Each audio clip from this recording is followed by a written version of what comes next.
On Tech News Today, Apple plans to compete with the cable TV companies. Plus, Apple wants to buy your Android phone, and Microsoft wants to own the Internet of Things. It's all coming up next on Tech News Today.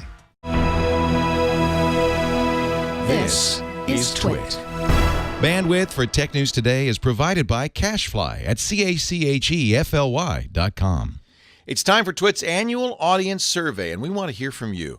Please visit twit.tv/survey and let us know what you think. It only takes a few minutes, and your anonymous feedback will help us make Twit even better. We thank you so much for your continued support. twit.tv/survey.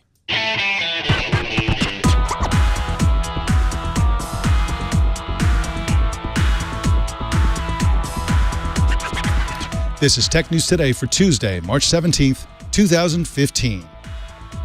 This episode is brought to you by Gazelle, the fast and simple way to sell your used gadgets. Find out what your used iPhone, iPad, and other Apple products are worth at Gazelle.com. And by Blue Apron. Blue Apron will send you all the ingredients to cook fresh, delicious meals with simple step-by-step instructions right to your door. See what's on the menu this week and get your first 2 meals free by going to blueapron.com/twit. That's blueapron.com/twit. Tech News Today is the show where we talk about the tech news with the journalists who report it. Welcome to the show. My name is Mike Elgan, and joining us as co-anchor is After Nine's content czar, Joe Panettieri. How you doing, Joe? I'm doing great, Mike. How you been? I've been fantastic. You know, we got a new thing here at Twit. We got an annual survey. I guess it's not a new thing. We do it every single year. Twit.tv/survey. And I just wanted to put this at the beginning of the show just to emphasize it. So if you can help us make our shows better, make everything at Twit better, we'd love it if you go to twit.tv/survey, fill out a quick survey. It'd probably take, 5 minutes or something like that, and we would really appreciate that. So, Joe, so what's new with you? I understand you've been traveling. Yeah, I was actually down in Orlando doing some business research over the last few days. Just got back to New York on Sunday night. Good trip to Orlando, met with some startups, and also helping me to shape the business plan, me and my business partner, Amy Katz, here at After Nines. Nice. Well, business is good. Why don't we jump into the news? Apple plans to offer a bundle of about 25 TV channels this fall on a service that would compete directly with cable TV companies, according to a report in the Wall Street Journal. The offering would be anchored by ABC, CBS, and Fox, and would be available on all Apple devices, including, of course, the Apple TV. The service is expected to cost between $30 and $40 per month. Joining us to talk about this is Andrew Wallenstein, the co-editor-in-chief for Variety. Welcome to you, Andrew. Hi there. Thank you for joining us today. Now, the Journal reported that NBC Universal, which owns NBC, USA, and Bravo, is not part of the service Apple is putting together, at least not yet. And why is that? Well, according to what the Journal reported, and I have to admit I have not confirmed this, but if the Journal has it correct, there's some bad blood between Comcast, which owns NBC Universal, and Apple over the previous round of negotiations between the two companies over a similar service. Let's also not forget that what Apple is doing could potentially be competitive to Comcast, given Comcast is the biggest cable operator in the country. Here comes Apple with a product, a cheaper product that very well could induce some cord cutting. Hey, Andrew, any clues in terms of who else Apple is speaking to here? And in particular, I'm wondering in the sports world, any talk of the NFL network coming to this? I haven't heard specifically about the NFL network. From what I understand, from what I've read, from people I've spoken to, they're talking to all the usual suspects. Let's not forget that, more than 90% of the major content out there is controlled by about 8 or 9 different companies here in Hollywood. And, what'll be interesting to see is if Apple is going to launch with something like 25 channels, who makes the cut and who doesn't. Sports would have to be something that Apple is heavily considering. If you'll notice, really the only competing product that's already out there, which is Dish's Sling TV, has ESPN.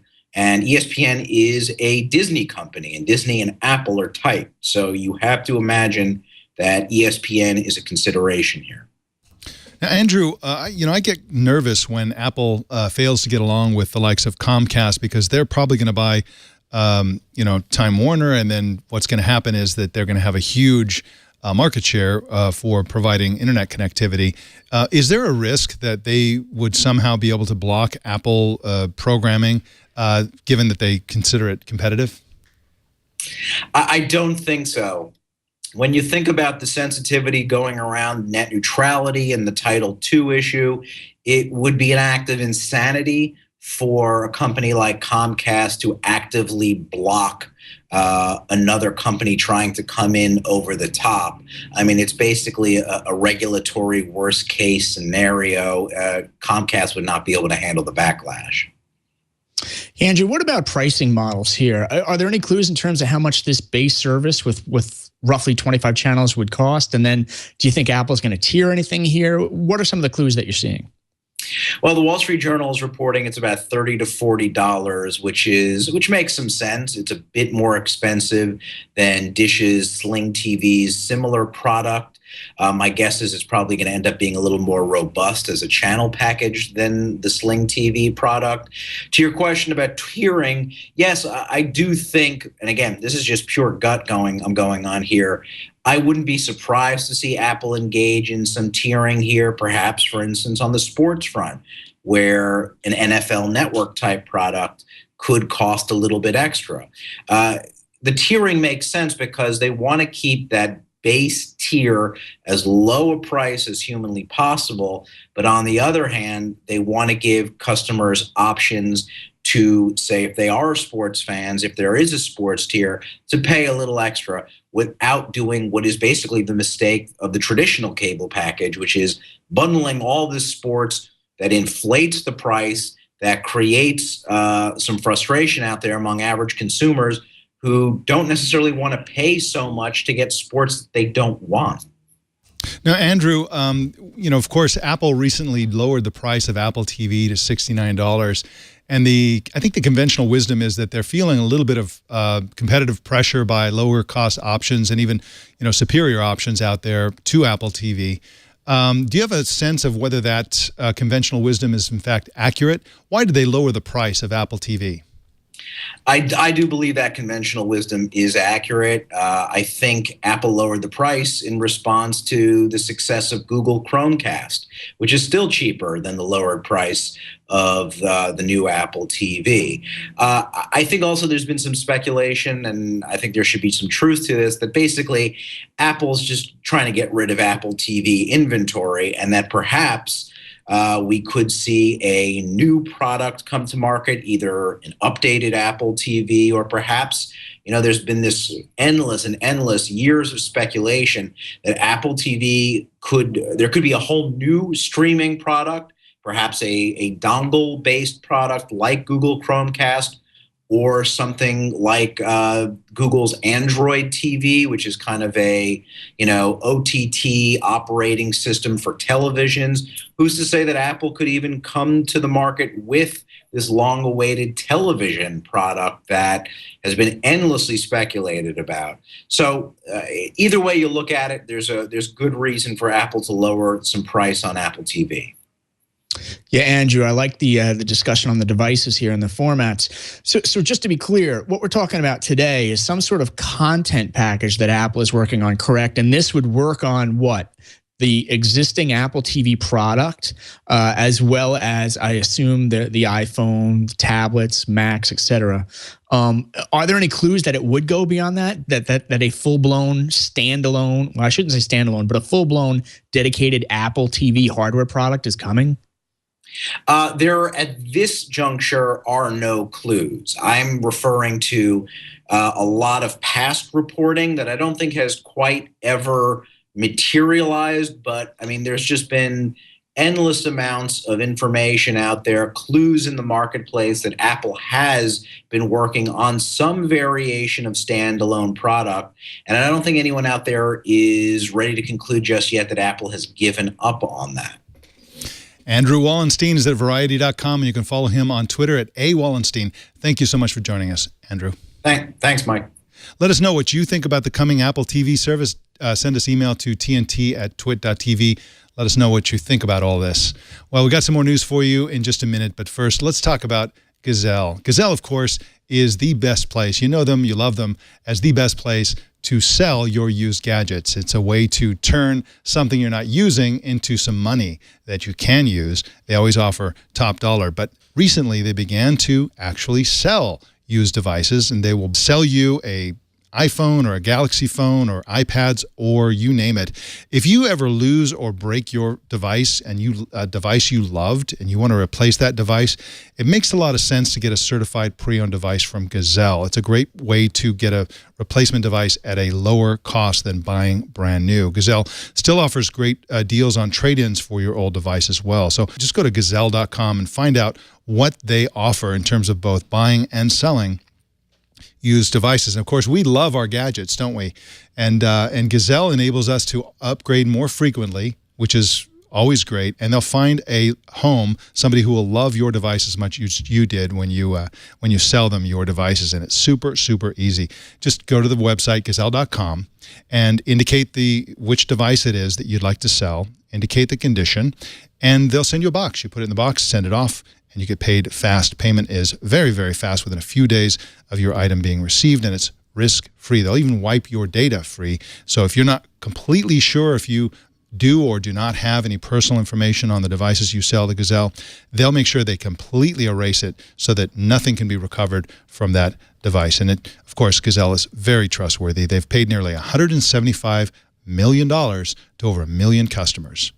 Find out what your iPhone's worth. Take a minute and go to Gazelle.com to find out. Well, in other news, Apple plans to encourage Android and BlackBerry users to switch to iPhone by offering a new trade-in program, according to an exclusive on 9 to 5 Mac by Mark Gurman. Apple will accept non-Apple smartphones in exchange for gift cards that can be used to buy new iPhones, according to the report. The program is similar to the iPhone trade-in program, but extends now to non-Apple devices. The new program will start in a few weeks. Mark will no doubt talk more about this on this story on Mac Break Weekly, which is on immediately after Tech News Today. Well, Microsoft yesterday said it plans to combine its Azure cloud service and Windows 10 for the Internet of Things. Microsoft launched its Azure IoT suite, which is a cloud service that enables billing, monitoring, and analytics for Internet of Things rollouts. The IoT suite will be available in a preview version later this year. Joe Panettieri, does this make sense to you, combining Azure with Windows 10 for the Internet of Things? Yeah, you know, I think in some ways it does. The piece that I'm most impressed with is the Azure piece. Most of the latest research shows that Azure is the fastest growing public cloud service at this point, and gaining on Amazon Web Services. So Microsoft's got a really strong story there. And this whole idea of using the Microsoft public cloud to manage remote devices, sensors, data out on those things makes a lot of sense. So I'm very intrigued. Now, the Windows 10 piece of it, I'm not so sure. You know, we've all tracked embedded Windows and those other Microsoft initiatives over the years, and I think they've been hit and miss there, as Linux and other embedded OSs have done far better. I think Microsoft is a lot more sensitive to branding these days, and I think they're just going to call everything Windows 10, even if it's not exactly the same operating system. Clearly, these different far-flung operating systems are not going to all be the same exactly, and it sounds like we're hearing reports that they're going to phase out Internet Explorer as a brand and possibly use their Spartan browser branding or some other branding. But we're hearing today, at least from Tom Warren on The Verge, that Microsoft is planning to phase out the Internet Explorer branding. And of course, Internet Explorer has something of a bad reputation because it's basically been through hell over the last few years with security problems and compatibility problems. And so I think it's a good thing that Microsoft is taking care of the branding part of it, and it's probably a good idea. Yeah, you know, it's been interesting to watch Microsoft with the branding efforts. You know, on the one hand, they've been scaling back some of the Windows branding. Remember that Azure, when it's launched, was called Windows Azure. Yeah. And they dropped Windows from it. But now you're right, especially with this Internet of Things strategy and mobile strategy, the Windows 10 brand, there's a lot being bet on it. And to your point, I think there's 4 versions of Windows 10 that they're talking about at this point, and they're certainly not all the same, and certainly a piece of it will go to embedded.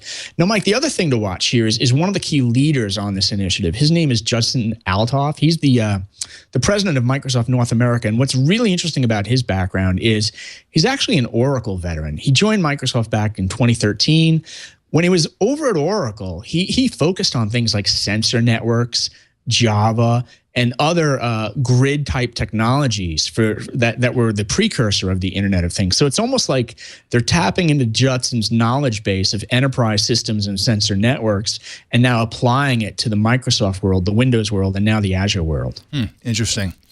Well, in product update news, eBay is launching a new live auctions platform for Sotheby's to conduct auctions of artworks, antiques, and other super expensive stuff. Sotheby's is a 270-year-old auction house. The new site is at ebay.com/Sotheby's, and the first auctions begin April 1st. No joke. Well, after Twitter restricted access by Meerkat to the Twitter social graph, Meerkat is pushing back with new features. The company added user search yesterday. By searching for a person's Twitter name from within the Meerkat app, you're then presented with the option to follow that person. The company is also working on the ability to record, save, and publish Meerkat streams. So the ephemerality, according to the CEO, is something that is not important to Meerkat. It's just something that they want to have as an option, not necessarily what people do with that. Joe, have you tried Meerkat yet? I have not. I've been watching you use it constantly over the last few days. Well, while I was in Orlando, I kept on checking in your social stream with your social streams to see how you were leveraging it. And it's just been amazing, the buzz about the platform and this whole sort of everyone giving streaming a second look now and trying to figure out what are the potential business applications here, which is certainly something that we're looking at here at After Nines. Yeah, that's great. I can't wait to see what you conclude and see if you can we can figure out a good business angle for it. So far, it's a lot of people streaming just their experiences and stuff. It can be kind of compelling, but it's not a mass medium by any stretch of the imagination. The number of people who tend to be following any given stream is actually still pretty low.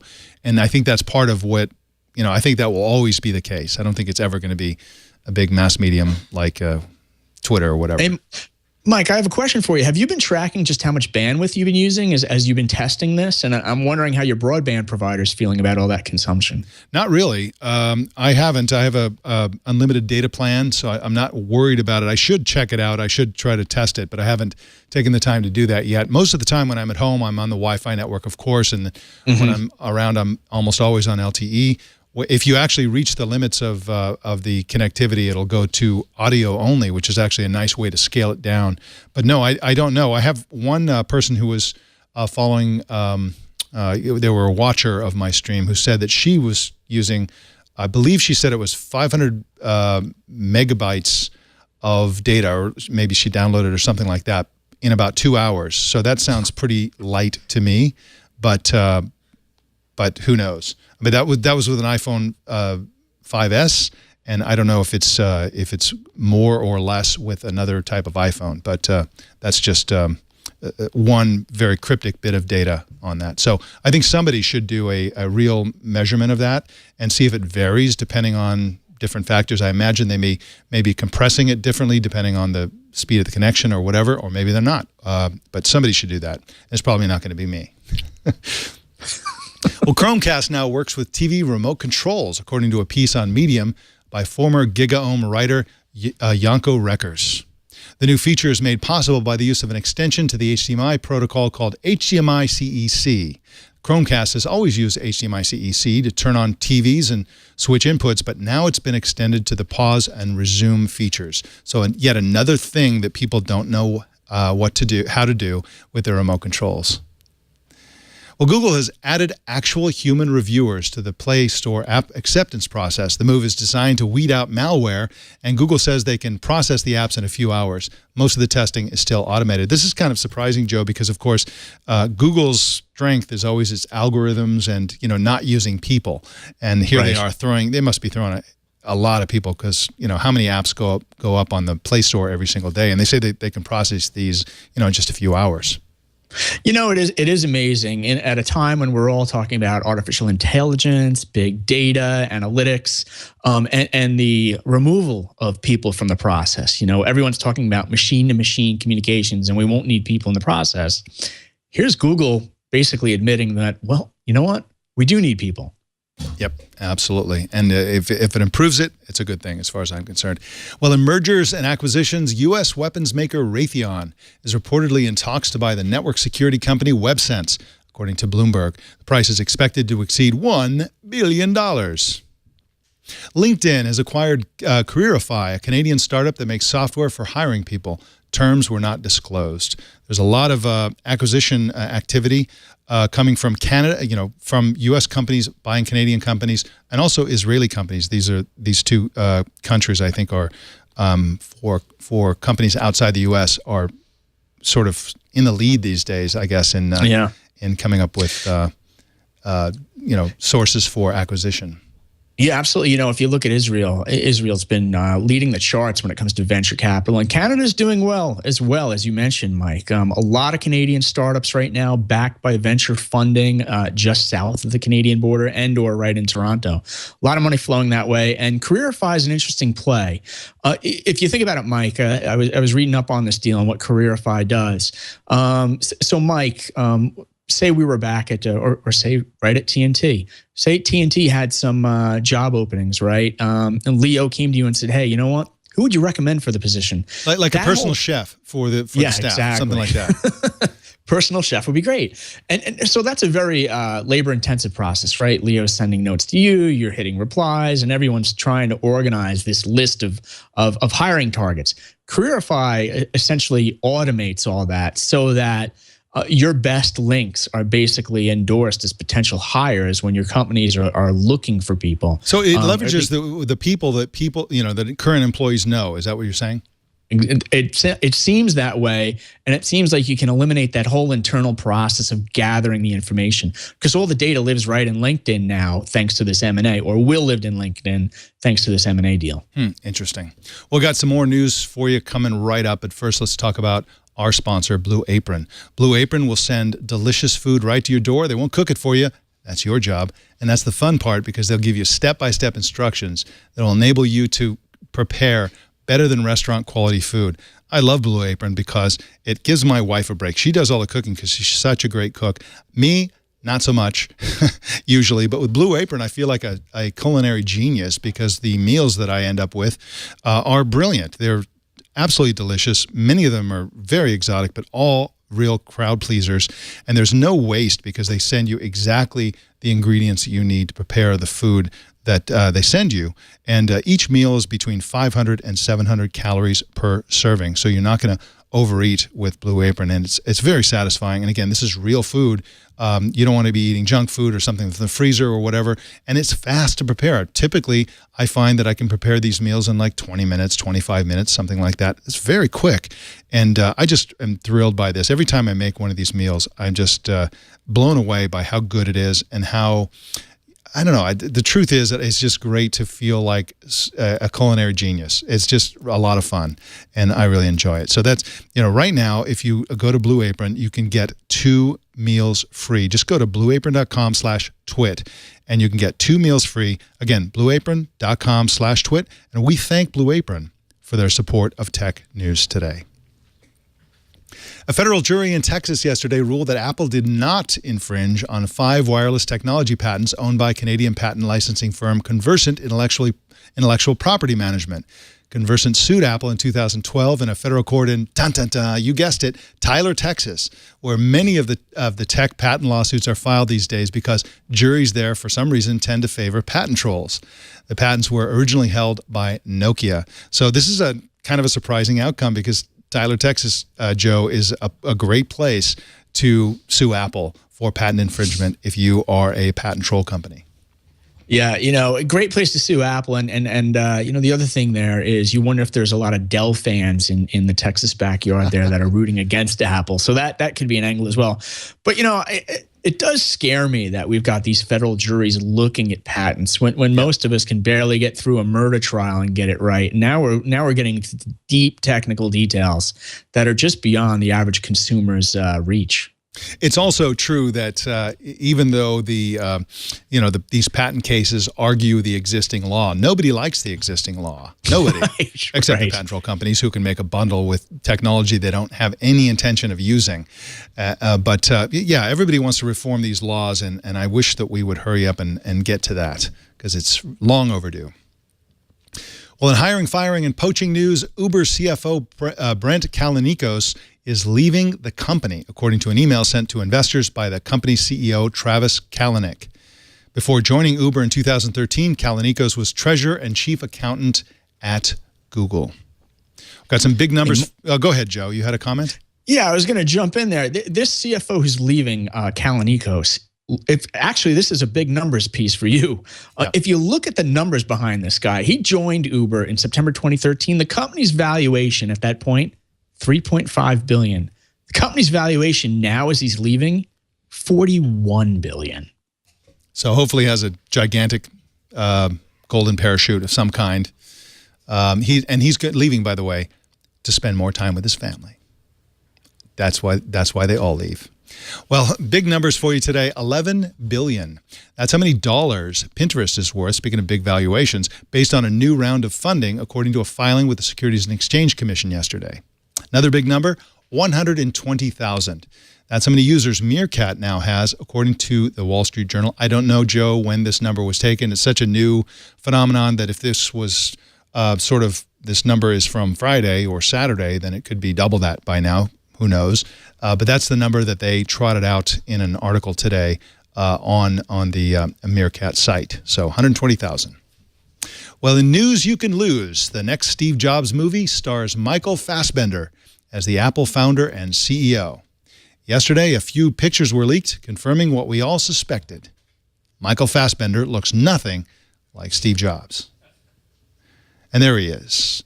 And so, yeah, I don't even know what's going on. It's just not the thing that amazes me is we're still talking about Steve Jobs movies. And I don't mean any disrespect to Steve Jobs, but hasn't the story been told by every angle possible at this point? And I also wonder, when are we going to get some updated stories, quite frankly, on Bill Gates and sort of his second act beyond the software world, which has had worldwide impact, quite frankly. The problem with Bill Gates is that he's not charismatic, and Steve Jobs was, and we like charisma in the subjects of our movies.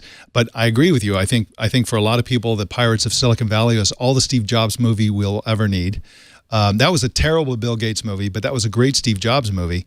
You're right. We've heard all the stuff. Steve Jobs grew up in Silicon Valley. He did dumpster diving. He was kind of a douchebag. He hung out with Steve Wozniak and kind of ripped everybody off. And as he got older and started having health problems, he became probably a better person. But there's enormous interest. There are biographies coming out now. He is a fascinating character. When he died, I wrote a piece for Cult of Mac, basically trying to understand the Steve Jobs phenomenon. And basically what I came up with at that point was that Steve Jobs is the human personification of Silicon Valley itself. And that's why I don't think there will ever be another Steve Jobs, because he grew up in an era when Silicon Valley was coming into what it would become, and he built the ultimate startup. Which is now by far the most valuable company in history. And so, that's why he's such a fascinating character, because he was so central to the success of Apple, and he was such a perfect example of what Silicon Valley is all about. And every single person who goes to launch a startup is essentially trying to be Steve Jobs. And so if you watch the HBO series Silicon Valley, one of the characters in that is obsessed with Steve Jobs, and there's a lot of comedy there. But I think that's really what it is. He's the physical embodiment, the human embodiment of Silicon Valley itself. Yeah, we talk about Cult of Mac. It's actually Cult of Jobs, isn't it? It is, absolutely, it is. And the credit is deserved. I mean, if you look at, to me, the most interesting part, though, one problem with all of these movies is they take place during the least interesting phase of his career.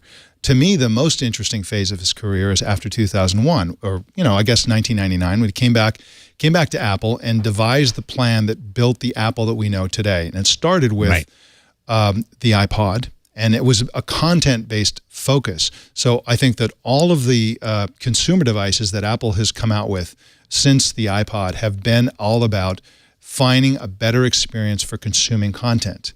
And, not a lot of people look at it that way, but I think that's really what it is. They cast about for, Apple under Steve Jobs since, 1999 has been casting about for for content consumption experiences that are horrible and knocking it out of the park with content consumption that's wonderful. You remember what music players were like before the iPod?